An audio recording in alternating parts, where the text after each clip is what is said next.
요한복음 1장 29절부터 34절까지 말씀인데요. 다음날 요한은 예수께서 자기에게 오시는 것을 보고 말하였다. 보시오, 세상 죄를 지고 가는 하나님의 어린 양입니다. 내가 전에 말하기를 내 뒤에 오시는 한 분이 오실 텐데 그분은 나보다 먼저 계시기에 나보다 앞서신 분입니다. 한 적이 있습니다. 그것은 이분을 두고 한 말입니다. 나도 이분을 알지 못하였습니다. 내가 와서 물로 세례를 주는 것은 이분을 이스라엘에게 알리려고 하는 것입니다. 요한이 또 증언하여 말하였습니다. 나는 성령이 비둘기같이 하늘에서 내려와서 이분 위에 머무는 것을 보았습니다. 나도 이분을 몰랐습니다. 그러나 나를 보내어 물로 세례를 주게 하신 분이 나에게 말씀하시기를 성령이 어떤 사람 위에 내려와서 머무는 것을 보거든 그가 바로 성령으로 세례를 주시는 분임을 알아라 하셨습니다. 그런데 나는 그것을 보았습니다. 그래서 나는 이분이 하나님의 아들이라고 증언하였습니다. 우리 이번 주부터는 새 번역으로 성경을 보기로 결정했습니다. 여러분 조금 불편하시더라도 하시다 보면 적응되실 겁니다. 새 번역이 개정 개혁보다 좀 더 쉽고 또 현대적인 표현이 많기 때문에 새 번역으로 결정했습니다. 여러분 새 번역 성경을 통해서 많은 은혜 받으시기 바랍니다. 자, 우리 1절부터 5절까지는 예수님이 천지를 창조하신 하나님이라는 사실을 살펴보았습니다. 그리고 6절부터 14절까지 통해서 예수님이 하나님으로서 세상에 그들을 구원하러 왔지만 세상 사람들이 그를 알아보지 못했다고 얘기했습니다. 자, 15절부터 23절까지는요, 세례 요한이 예수님을 증거하자 유대인들이 조사단을 파견해서 그 세례 요한에 대해서 꼬치꼬치 캐묻는 장면이 이어졌습니다. 그리고 24절부터 28절까지는요, 세례 요한이 유대인들의 조사단 질문에 대답을 하면서 그분은 내 뒤에 오시는 분으로서 나는 그의 신발끈을 풀기도 감당하지 못하겠노라 라고 말을 했습니다. 오늘 본문 이어서 29절부터 34절을 볼 텐데요. 오늘은 예수님이 자기에게로 오시는 것을 직접 눈으로 보면서 세례 요한이 그분에 대해 지금 제자들에게 증언하는 장면입니다. 예수님께서 자신에게 나오심을 마치 영화의 한 장면처럼 생생하게 전달하고 있습니다. 해가 떠오르면 새벽에 여명이 신속하게 사라지듯이 예수 그리스도의 등장으로 이제 자신의 사역은 곧 끝날 것이라는 사실을 세례 요한은 잘 알고 있었습니다. 그래서 예수 그리스도를 증언하는 그의 사명에 최선을 다하고 있는 것입니다. 그리스도께서는 세례를 받으시고 시험 받으시러 광야로 가셔서 40일간을 머무르셨습니다. 그리스도께서 광야에서 머무르시는 동안 요한은 계속해서 그에 대해서 증언하여 왔습니다. 그런데 이제 드디어 예수 그리스도께서 모습을 드러내신 것입니다. 오늘 이제 드디어 자기에게 오시는 예수님을 보고 지금 세례 요한은 제자들에게 그분에 대해서 증언하고 있는 것입니다. 우리에게 만약 예수님이 오늘 지금 나타나셔서 내게 다가오신다면 과연 기분이 어떨까요? 흥분의 동안이가 되지 않을까요? 상상만 해도 전율이 느껴집니다. 그리스도의 오심을 보고 감격과 놀람에 그 떠는 그 세례 요한의 목소리를 한번 직접 들어보도록 하겠습니다. 자, 29절입니다. 보시오, 세상 죄를 지고 가는 하나님의 어린 양입니다. 라고 예수 그리스도를 가리킵니다. 이게 보시오는 원어적으로 찬탄이 섞인 감탄사입니다. 세례 요한을 집요하게 치조하였던 조사단들이 떠나고 그가 증언한 예수님께서 밝은 빛으로 찬연하게 다가오셨을 때 그가 드러낸 감격과 감탄과 찬탄을 극적으로 표현한 말이 원어로 이대 우리말로 보시오라고 하는 것입니다. 우리에게도 이러한 감탄사가 나와야 할 것입니다. 이대 영원히 죽어 지옥에 갈 수밖에 없는 우리 인생을 예수님께서 영원한 천국에서 살 수 있도록 만들어 주셨는데 어찌 감사와 감탄의 말이 나오지 않겠습니까? 그 기쁨과 감격이 날마다 넘쳐나는 게 당연하지요. 그리고 그 구원의 기쁨을 죽어가는 영혼들에게 전해주어야 하지 않을까요? 우리가 일을 하는 이유도 바로 그 영혼을 위해서, 저 죽어가는 영혼을 위해서 영혼 구원할 위한 목적임을 잊지 마시기 바랍니다. 인간을 몸에 오르신 그 하나님을 보고 감탄하며 세례 요한은 예수님을 세상 죄를 지고 가는 하나님의 어린 양이라고 증언합니다. 이 증언은 그리스도께서 행하시게 될 주대인 직임을 간략하고 분명하게 드러나고 있습니다. 즉 예수님께서 자신의 죽음으로 희생 제사를 드리셔서 세상 죄를 싹 제거하시고 인간들로 하여금 하나님과 화목을 이루게 하실 것이라는 의미인 것입니다. 이것이 바로 우리가 예수 그리스도를 믿는 이유이고 전하는 이유입니다. 예수를 믿고 이 땅에서 잘 먹고 잘 살게 하기 위한 것이 우리가 예수를 믿는 이유가 아닌 것입니다. 이 땅에서의 부귀영화를 원한다면 굳이 예수를 믿지 않더라도 얼마든지 부귀영화를 누릴 수 있습니다. 타 종교인이나 심지어 무신론자들 가운데서도 기독교인들보다 훨씬 더 많은 돈을 벌고 또 많은 권력과 명예를 가지고 부귀영화를 누리는 사람들이 세상 가운데는 너무나 많음을 우리는 눈으로 보고 알 수 있습니다. 그러나 기독교는요, 이 땅에 부귀를 쫓는 그런 무당 귀신 종교가 아니라는 것입니다. 기독교는 사람들이 인위로 만들어낸 사유와 철학의 최고의 정점으로서의 종교가 아닌, 그런 종교가 아닌 생명 그 자체입니다. 왜냐하면요, 온 우주를 창조하신 하나님이 인간이 되셔서 우리의 죄를 용서하기 위해 십자가에서 죽으시고 부활하셔서 택하신 모든 자들과 영원한 천국에서 영생, 즉 영원한 생명을 누릴 수 있도록 그 특권을 주셨기 때문입니다. 예수님을 믿음으로 말미암아 바로 이 영생의 복을 누리는 것이 기독교의 핵심인 것입니다. 물론 그리스도께서는요, 우리에게 그 밖에 다른 복들도 주시기도 합니다. 하지만 다른 모든 복들의 원천이 되는 최고의 복은 바로 예수 그리스도께서 우리의 죄로 인한 하나님의 그 진노하심을 누르뜨셔서 우리를 거룩한 자, 순전한 자들로 여기심을 받게 해주시는 것입니다. 바로 이 근원이 되는 복, 즉 하나님께서 우리의 죄를 우리에게 돌리지 않으시고 우리의 죄를 값없이 은혜로 받아주셔서 이 영원한 생명을 주는 이 복이야말로 진정 우리가 추구해야 할 복이라는 것입니다.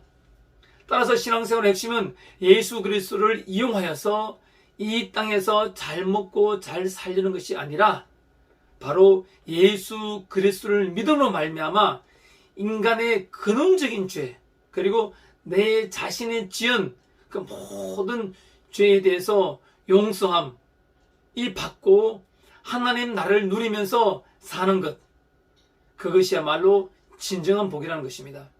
그런데 창조주를 믿지 않는 사람들은 저마다의 우상을 만들어 놓고 너나 할 것 없이 우상의 진노를 누그러뜨리기 위해서 또 그에게 마음에 들게 하기 위해서 온갖 종류의 사이비 속죄 의식을 행하면서 절하고 빌고 또 빕니다.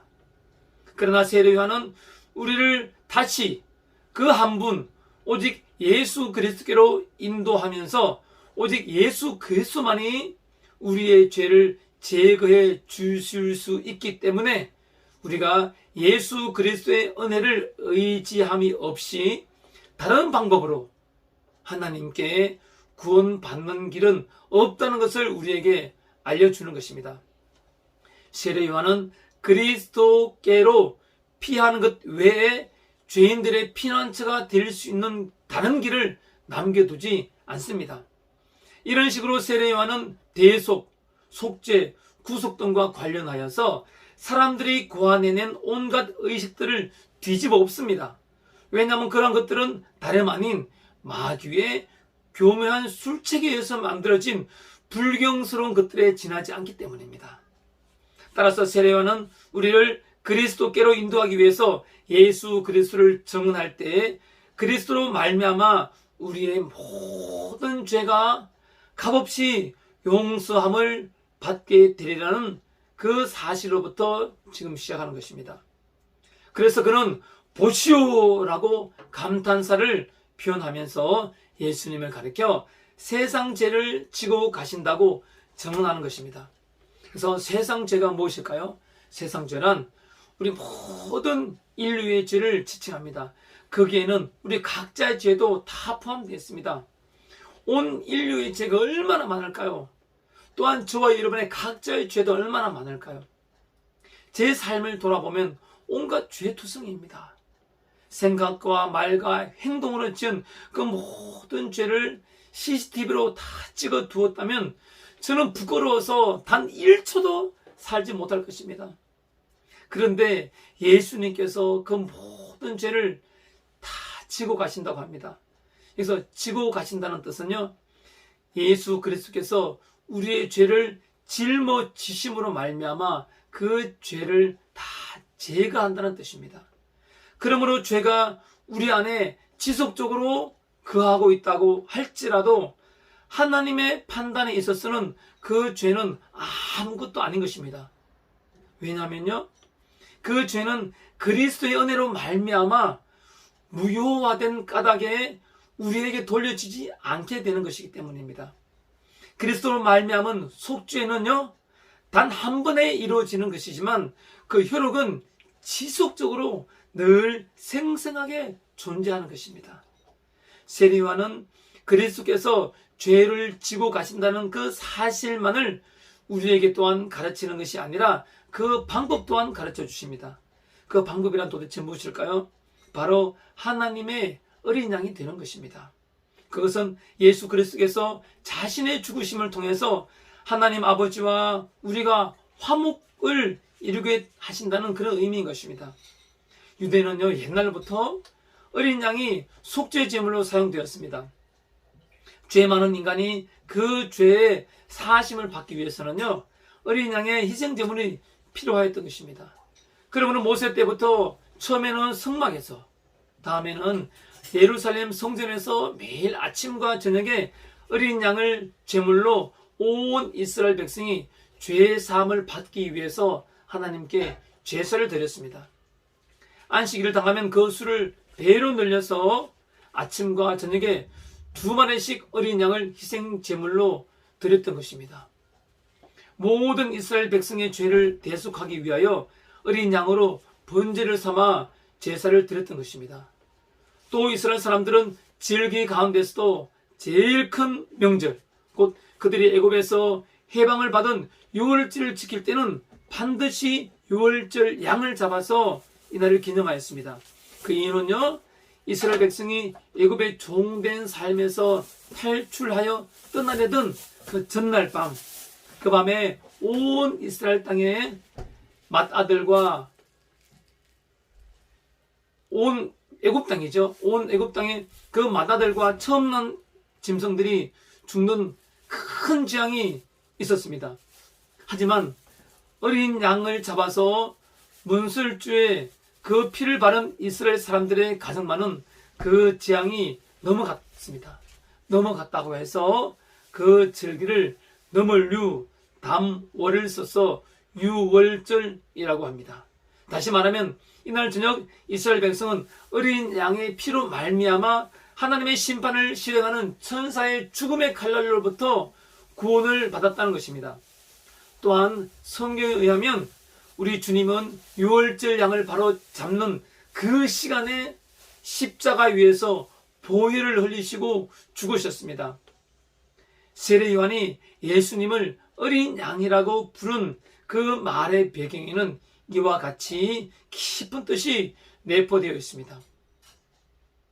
곧 예수 그리스도는 나의 죄를 포함한 모든 세상의 인간의 죄를 대속하시는 희생의 제물이라는 뜻입니다.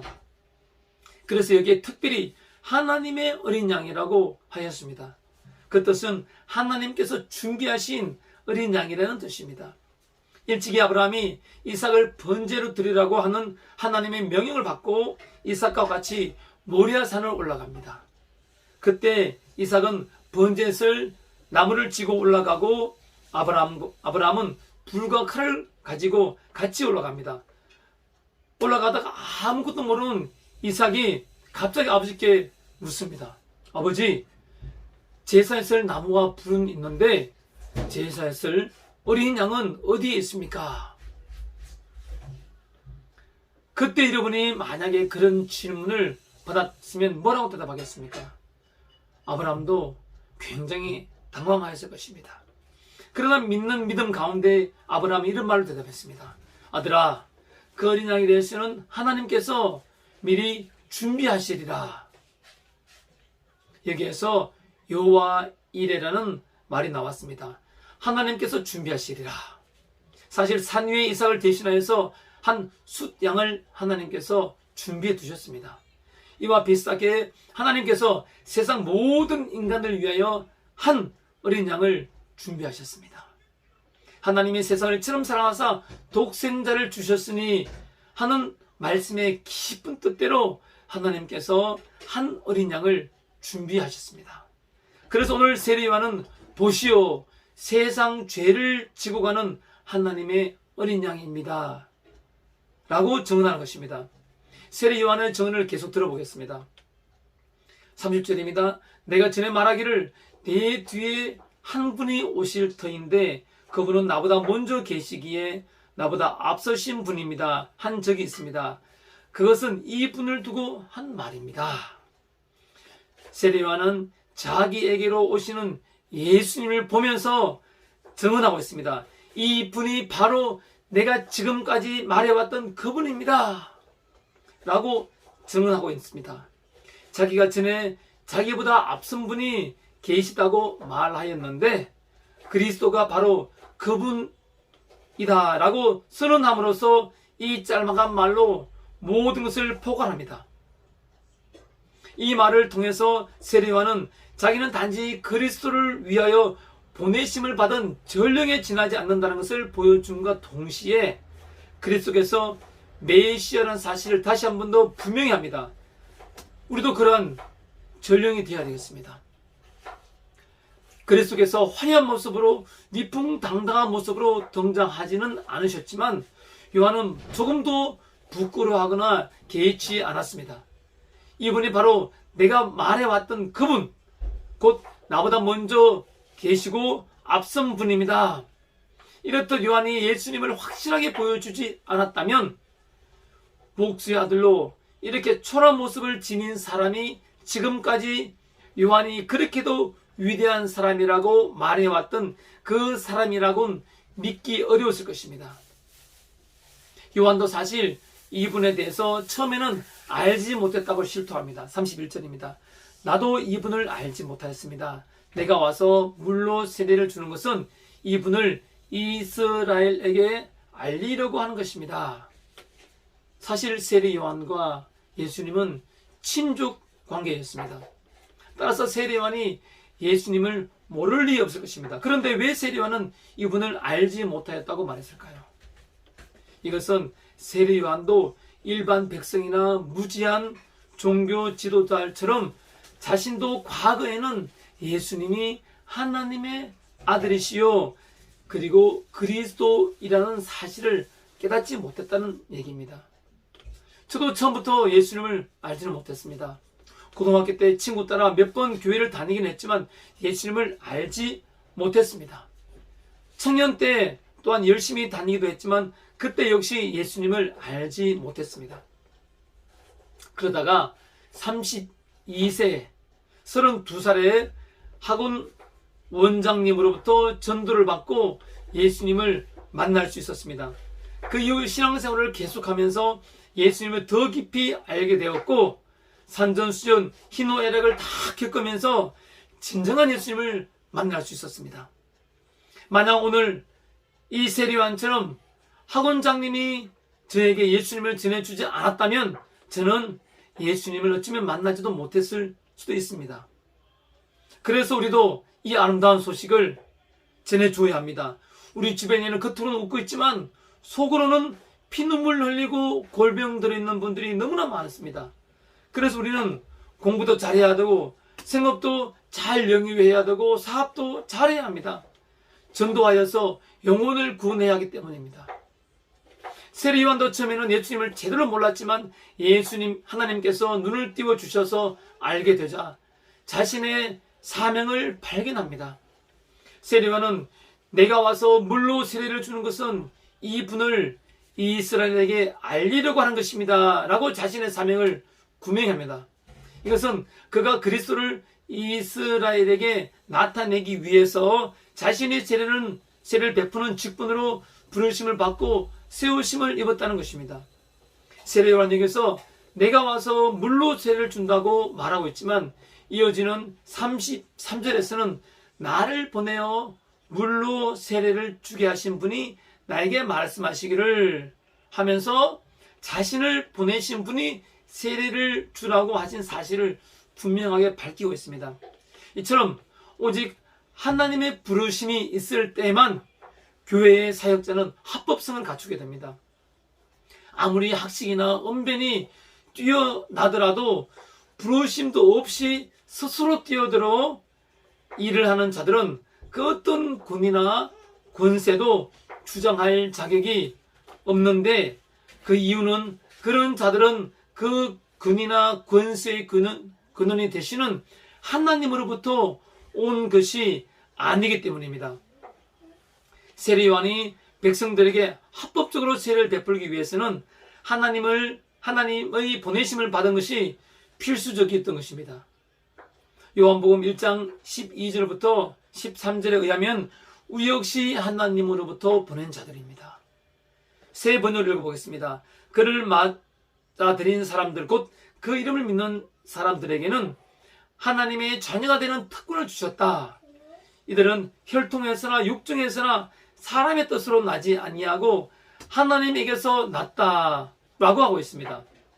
우리 역시 하나님으로부터 보낸 자들이기에 우리의 삶 역시 하나님으로부터 보내심을 받은 세례 요한의 사명과 동일한 것입니다. 오직 예수 그리스도를 증거하는 삶인 것입니다. 요한의 증언을 계속해서 들어보겠습니다. 요한이 또 증언하여 말하였다. 나는 성령이 비둘기같이 하늘에서 내려와서 이분 위에 머무는 것을 보았습니다. 이것은 문자 그대로의 사실을 묘사한 것이 아닌 비유적인 표현입니다.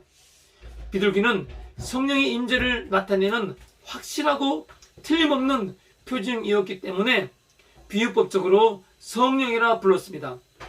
즉 비둘기는 실제로 성령인 것이 아니라 사람이 인식할 수 있는 수준에서 성령을 나타내는 역할을 하고 있는 것입니다. 이런 식으로 어떤 실체를 다른 것으로 바꾸어 나타내는 것을 환치라고 하는데요. 이 환치는 성례전에서 일반화되어 있습니다. 예수님께서 떡을 내 몸이라고 하셨을 때 그 표징인 떡을 그의 몸이라는 이름으로 바꾸어서 부른 것입니다.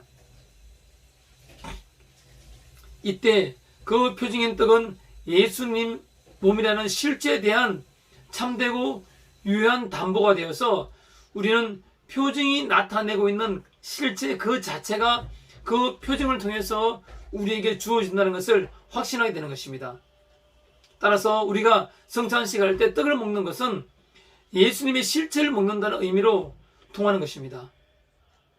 우리는 그리스도의 몸이 떡에 묶여 계시는 것은 아니지만 우리가 그 떡을 먹음으로 말미암아 예수님의 몸에 참여하고 있다는 사실을 기억해야 합니다. 다시 본문으로 돌아가자면요, 성령께서 이때 비둘기의 모습으로 나타낸 것은 비둘기라는 표징을 통해서 성령님의 실체를 보여주신 것이라고 말씀드렸습니다. 성령께서 그리스도 위에 임하시는 것이 가시적으로 비둘기로 나타나서 보여진 것은 그리스도께서 공식적인 엄숙한 의식을 통해서 그리스도께서 공생의 사역을 위하여 선별되는 것이라고 볼 수 있겠습니다.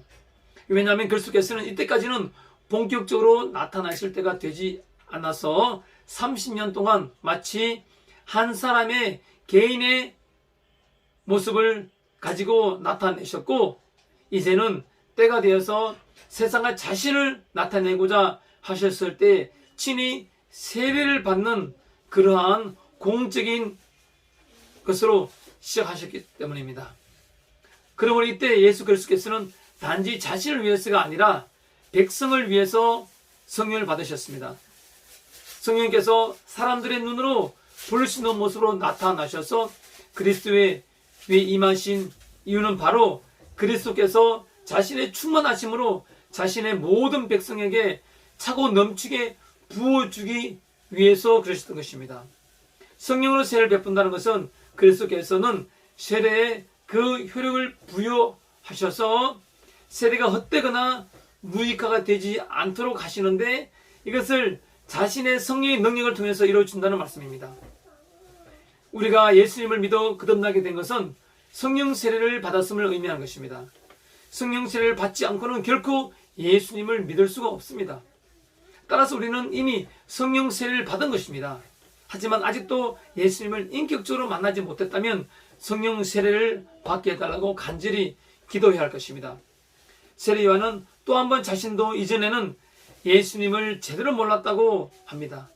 우리도 희망을 가집시다. 지금 예수님을 제대로 모르고 있다면 하나님께 진정으로 간구하면 하나님은 성령 세례를 베풀어 주시기 때문입니다. 33절입니다.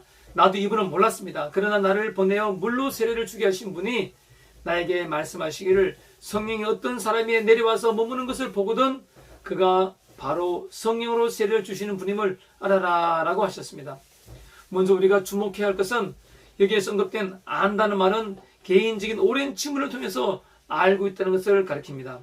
따라서 세례요한은 인간적으로 예수님을 미리 오랜 신분을 가지고 있다는 사실입니다. 하지만 예수 그리스도를 하나님의 아들로 알아보기 시작한 것은 하나님으로부터 말미암았음을 말하고 있는 것입니다. 우리도 마찬가지입니다. 우리가 이 땅에 온 것은 우연이나 우리의 선택이 아닌 하나님의 선택이었음을 우리는 늘 기억하고 명심해야 합니다. 그리고 성령 소래를 통해서 거듭나게 된 것도 잊지 말아야 합니다.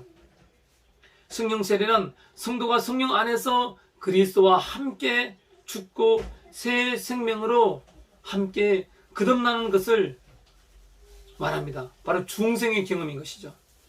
이 근본적인 변화의 체험을 통해서 어둠의 자녀가 빛의 자녀로 그리스도의 지체가 되는 것입니다. 34절입니다. 그런데 나는 그것을 보았습니다. 그래서 나는 이분이 하나님의 아들이라고 증언하였습니다. 지금 무엇을 보았다는 얘기입니까? 바로 성령이 어떤 사람 위에 내려와서 머무는 것을 보았다는 것이지요. 그가 바로 성령으로 세례를 주시는 분임을 알아라고 하셨는데 그 말씀이 실제로 이루어진 것입니다. 예수님께서는 세례 요한으로 하여금 그가 세상을 향하여 증언하여야 할 예수님에 대해서 제대로 철저하게 알기를 원하셔서 성령님이 예수님에게 내려와서 머무는 모습을 비둘기를 통해서 직접 볼 수 있도록 하셨습니다. 따라서 세례 요한은 사람들의 영혼을 구원하여서 하나님과 화목하게 만드는 그 영광스러운 직분은 오직 그리스도께 주어져 있음을 확실히 알고 그리스도는 하나님의 아들이라고 증언하는 것입니다. 우리의 삶 역시 사명의 삶이 되어야 됩니다. 사명의 삶은 목회자 맺는 것이 아닙니다. 우리는 모두 하나님의 사명을 받고 하나님께서 보내셔서 이 땅에 온 것입니다. 그냥 우연히 오지 않았습니다. 우리의 창조 목적은 하나님의 영광을 위해서임을 기억하시기 바랍니다. 그 창조의 목적대로 살 때 우리는 가장 보람되고 의미 있고 가치 있는 반듯한 삶을 살 수 있는 것입니다. 그 삶의 모범을 오늘 우리의 신앙 선배인 세례 요한이 제대로 보여주셨습니다. 예수님을 확실히 만나고 예수님을 증거하는 삶인 것입니다. 이것이야말로 우리가 이 땅에서 피땀 흘리며 최선을 다해 사는 이유인 것입니다. 오직 예수를 증거하며 영혼 군의 삶을 살 때 하늘 문이 열리고 영의 문이 열리는 것입니다. 아직 예수님, 성령 세례를 통해서 예수님을 확실히 만나지 못한 분이 계시다면 오늘 세례 요한이 예수님을 확실히 본 것처럼 확실히 눈으로 목도하시는 그런 여러분이 되시기 바랍니다. 예수님의 실체는 눈으로 볼 수 없습니다. 성령입니다. 하지만 나의 확신으로 말미암아 예수 그리스도께서 나에게 직접 찾아오심으로 말미암아 그 보이지 않는 하나님의 실체이신 그 예수님을 나는 성령을 통해서 만나는 것입니다.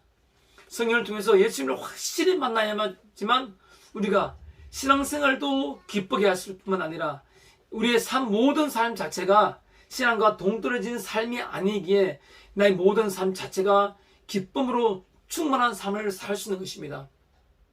잘 되고 안 되고는 둘째 문제인 것입니다. 믿음이 충만한 사람들 가운데는요, 참 힘든 삶을 살고 있지만 참으로 허든 일을 하고 남들이 보았을 때 참으로 하층민의 삶을 사람일지라도 그 사람이 신앙생활을 참으로 잘하는 사람들이 많습니다. 그 마음속에 예수 그리스도로 충만한 삶, 내 삶에 대한 확실한 증거를 가지고 있는 삶, 그 삶을 사는 사람이야말로 내 삶의 여건에 상관없이 기쁘고 감사한 삶을 살 수 있습니다. 하지만 우리가 왜 잘 살려고 노력하고 왜 더 많은 것을 확보하려고 합니까? 그 이유는요, 그것이 행복을 갖다 주기 때문이라고 생각한다면 큰 착각입니다. 그것이 아니라 그것을 통해서, 그 자원을 통해서 우리는 영혼 구원을 할 수 있기 때문입니다. 내가 가진 것이 없고 빈곤한 상태에서 영혼 구원을 얼마든지 할 수 있습니다.